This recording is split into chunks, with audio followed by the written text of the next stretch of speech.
খুব মজাদার একটা রেসিপি আজকে শেয়ার করব। হ্যালো এভরিওয়ান, আসসালামু আলাইকুম। সবাইকে আরও নতুন একটা ভিডিও দেখার জন্য ওয়েলকাম জানাচ্ছি। আশা করি যে যেখান থেকে বসে আমার এই ভিডিওটা দেখছেন সবাই অনেক ভালো আছেন, সুস্থ আছেন। আমি আজকে ছিমের বিচি দিয়ে চিকেনের একটা রেসিপি আপনাদের সাথে শেয়ার করব। আশা করি আপনাদের কাছে ভালো লাগবে। আর আমার এই ভিডিওটা যদি আপনাদের কাছে ভালো লাগে আমার ফেসবুক পেজটা ফলো করে পাশেই থাকবেন। আর যারা ইউটিউব থেকে দেখবেন তারা আমার চ্যানেলটা সাবস্ক্রাইব করে পাশে থাকা ছোট্ট বেল বাটনটি বাজিয়ে দিবেন। এতে করে আমি যখনই ভিডিও ছাড়বো নোটিফিকেশন আপনাদের কাছে চলে যাবে।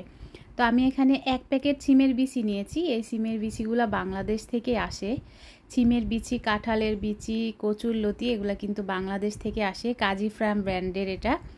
তো আমি রান্নার জন্য প্রথমে চুলাতে একটা পাতিল বসিয়ে সেখানে পরিমাণ মতো তেল দিয়ে দিয়েছি। এখন শুকনো মশলা দিয়ে দিচ্ছি। তেজপাতা, দারুচিনি, এলাচ, লবঙ্গ আর গোলমরিচ দিয়ে আমি এটাকে 1 মিনিটের মতো খুব ভালো করে ভেজে নিব।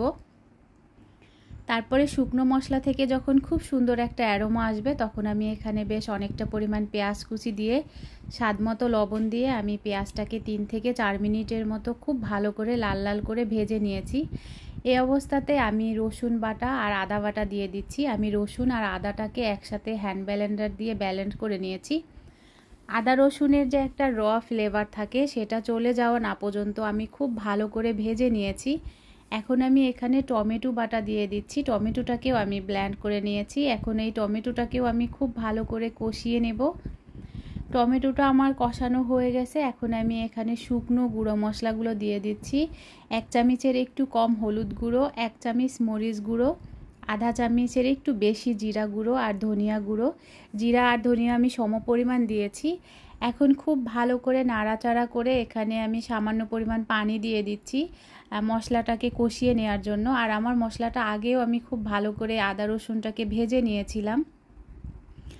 মশলাটা যখন খুব ভালো করে কষানো হয়ে গেছে, তেল উপরে উঠে এসেছে, এই অবস্থাতে আমি চিকেনগুলো ঢেলে দিয়ে খুব ভালো করে নাড়াচাড়া করে এটাকে ঢাকা দিয়ে চুলার জালটা একেবারে কমিয়ে 7 থেকে 8 মিনিটের মতো রেখে দিব। তাহলে কিন্তু চিকেন থেকে পানি বের হবে।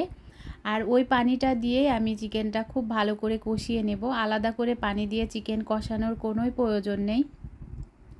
আর লেয়ার মুরগি একটু সেদ্ধ হতে দেরি হয়, তবে ফার্মের মুরগিগুলো কিন্তু সেদ্ধ হতে খুব বেশি সময় লাগে না।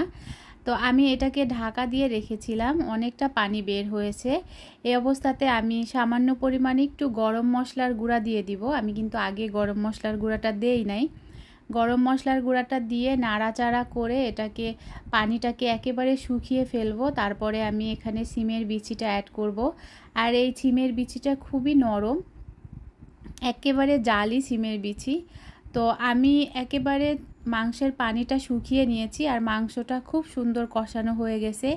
এই অবস্থাতে আমি ধুয়ে রাখা সিমের বিচিগুলো দিয়ে দিচ্ছি। আর সিমের বিচি দেওয়ার পরে খুব বেশি কষানোর প্রয়োজন নয়, কারণ সিমের বিচিটা সেদ্ধ হতে খুব বেশি সময় লাগে না আর এটা প্রসেসিং করাই থাকে।